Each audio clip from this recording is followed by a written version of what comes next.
ধারাবাহিকের আগামী পর্বতে আমরা দেখতে চলেছি সিংহরায় বাড়ির ছোট বউ মেহুলি একজন কাজের লোককে নিয়ে আসে বাড়িতে, আর খাবার টেবিলে বসে থাকা পরিবারের সকলের উদ্দেশ্যে বলে, এই দেখুন বাবা, এ হলো আমাদের বাড়ির নতুন সেফ কাম সার্ভিস বয়।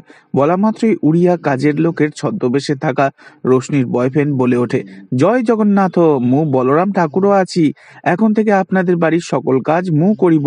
যা আড়াল থেকে দেখে ভীষণই মজা পেতে থাকে আলো, আর মনে মনে বলতে থাকে, এবার বুঝবে সবাই বৌমার হাতের রান্না না বলরাম ঠাকুরের রান্না, ধরতেই পারবে না।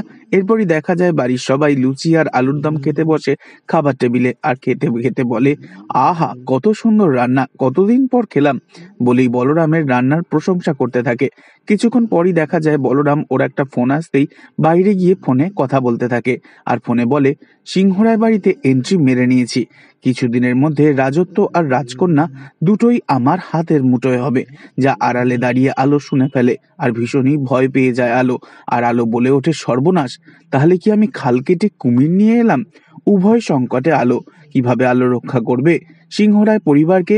পরবর্তী আগামী পর্ব জানতে অবশ্যই আমাদের সঙ্গে থাকবেন। ধন্যবাদ।